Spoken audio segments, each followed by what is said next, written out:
नमस्कार दर्शक, आप देख रहे हैं जयगांव मिरर्स। प्रस्तुत है आज की मुख्य समाचार रैपिड हेडलाइंस न्यूज। पैसे के बदले बनाते थे फर्जी आधार कार्ड और ड्राइविंग लाइसेंस। फुलवारी के जटियाकाली में पुलिस ने ऑनलाइन सर्विस दुकान पर छापेमारी कर इस गोरख धंधे में लिप्त एक व्यक्ति को गिरफ्तार किया। पुलिस घटना की जांच में जुट गई है। जल्दापाड़ा वन विभाग ने शुरू किया मवेशियों का टीकाकरण अभियान। जल्दापाड़ा राष्ट्रीय उद्यान पश्चिम बंगाल में एक सींग वाले गेंडे के एकमात्र आवास होने के साथ ही विभिन्न वन्य जीवों का भी घर है। जल्दापाड़ा वन विभाग जल्दापाड़ा राष्ट्रीय उद्यान से सटे सुहासिनी, मध्य शताली, कोडल बस्ती, पश्चिम शताली, जल्दापाड़ा, मलंगे, न्यू पाड़ा इत्यादि करीब 20 गांव है और गांवों में पशुओं का टीकाकरण कार्यक्रम चलाया जा रहा है। इन मवेशियों के विभिन्न संक्रामक रोगों जैसे होमेरोजिक, सेप्टिसीमिया, ब्लैक वाटर और खुरपका मुंहपका रोग की रोकथाम के लिए टीकाकरण किया जा रहा है। इसका मुख्य उद्देश्य मवेशियों को उक्त बीमारियों से बचाना और यह सुनिश्चित करना है कि वे आसपास के जंगलों में जंगली जानवरों के कोई संक्रामक रोग न फैलाए। जल्दापाड़ा वन विभाग ने मानसून की शुरुआत से पहले जल्दापाड़ा से सटे गांवों में 10,800 मवेशियों का टीकाकरण पूरा करने का लक्ष्य रखा है। पश्चिम बंगाल में जारी है चुनावी हिंसा। बीजेपी युवा मोर्चा के महासचिव घर पर हुआ हमला, 3 लोग अस्पताल में भर्ती। पश्चिम बंगाल में चुनावी हिंसा थमने का नाम नहीं ले रही है। अलीपुरद्वार में चुनाव खत्म होने के बाद भी हिंसा का माहौल छाया हुआ है, जिससे पूरे इलाके में आतंक का माहौल बना हुआ है। भारतीय जनता पार्टी युवा मोर्चा के महासचिव विश्वजीत विश्वास के घर पर असामाजिक तत्वों ने बुधवार रात अचानक से हमला कर दिया और मारपीट शुरू कर दी। बदमाशों ने सिर्फ विश्वजीत की नहीं पीटा, बल्कि उनकी मां, भाई, भगनी को भी बुरी तरीके से पीटा है। गंभीर रूप से घायल तीनों लोगों को अलीपुरद्वार जिला अस्पताल में भर्ती कराया गया है। अस्पताल सूत्रों से मिली जानकारी के आधार पर घायलों में से एक की स्थिति काफी गंभीर बनी हुई है। अलीपुरद्वार जिले के 15 नंबर वार्ड सुभाषपल्ली में हुई इस घटना के बाद से स्थानीय लोग काफी आतंकित थे। स्थानीय लोगों का मानना है कि यह पार्टीगत हिंसा है। किसी पार्टी के सदस्य ने बीजेपी के युवा मोर्चा के महासचिव पर हमला किया है। चुनावी हिंसा को लेकर बदनाम बंगाल में हिंसा के सभी चिंतित है। सभी लोगों का कहना है कि आखिर बंगाल में हिंसा का दौर कब तक थमेगा।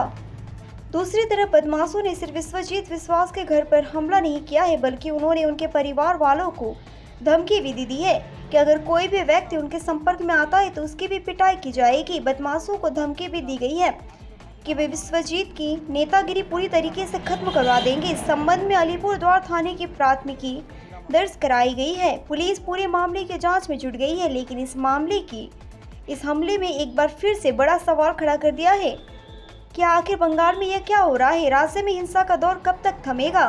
भारतीय जनता युवा मोर्चा के महासचिव विश्वजीत विश्वास के घर पर हिंसक हमला। घटना बुधवार शाम अलीपुरद्वार के वार्ड नंबर 15 की है। 17 मई के व्यापारियों के बंद का अनंत रॉय ने किया समर्थन। सीपीआईएम के कुचबिहार जिला सचिव अनंत रॉय ने प्रेस कॉन्फ्रेंस कर कुचबिहार जिला व्यवसाय समिति द्वारा आहूत व्यापार बंद का समर्थन किया। आज एक प्रेस कॉन्फ्रेंस में उन्होंने कहा कि कुचबिहार नगर पालिका क्षेत्र में स्थित सभी बाजारों में नगर पालिका द्वारा अमानवीय तरीके से टैक्स में बढ़ोतरी की जा रही है। व्यापारियों ने इस संबंध में नगर पालिका को ज्ञापन सौंपा था, लेकिन नगर पालिका कोई समाधान नहीं निकाल सकी। इसीलिए कुचबिहार जिला व्यवसाय समिति ने 17 मई को बंद का आह्वान किया है। उन्होंने कहा कि हम इस बंद का समर्थन करते हैं और सफलता की भी कामना करती हूँ। तूफान पीड़ितों के मुआवजे को लेकर हो रही है राजनीति। लोगों ने सड़क जाम कर जताया विरोध। जलपाईगुड़ी में तूफान प्रभावितों को मिलने वाले मुआवजे के मामले में राजनीति करने का आरोप लग रहा है। आरोप है कि बीजेपी पंचायत के द्वारा सिर्फ भाजपा कार्यकर्ताओं को ही चुन चुनकर मुआवजे की तालिका तैयार किया गया था। प्रशासन की ओर से क्षतिग्रस्त लोगों को घर बनाने के लिए मुआवजा दिया जा रहा है, लेकिन आरोप है कि भाजपा पंचायत द्वारा सिर्फ बीजेपी कर्मियों का नाम इस सूची में डाला गया है, जिसके कारण उनके मुआवजा मिल गया है, लेकिन जो लोग तृणमूल करते हैं उनको मुआवजा नहीं मिला है। इसी के विरोध में आज तृणमूल समर्थक लोगों ने सड़क जाम कर विरोध जताया। हालांकि दूसरी तरफ भाजपा पंचायत की कहना है कि वर्तमान में आचार संहिता चल रही है, इसीलिए तालिका उनके तरफ से नहीं की गई थी, बल्कि यह तालिका प्रशासन के द्वारा किया गया था। इस संबंध में जलपाईगुड़ी सदर के वीडियो मीर कर्मकर का कहना है कि क्षतिपूर्ति की शिकायत को लेकर उनके पास अभी तक कोई लिखित आवेदन जमा नहीं हुआ है। यदि कोई लिखित आवेदन जमा होता तो वो इस मामले में कार्रवाई जरूर करेंगे। आपको बता दें कि 31 मार्च को जलपाईगुड़ी में भयानक तूफान आया था, जिसमें जलपाईगुड़ी के विभिन्न इलाकों हजारों लोग प्रभावित हुए थे।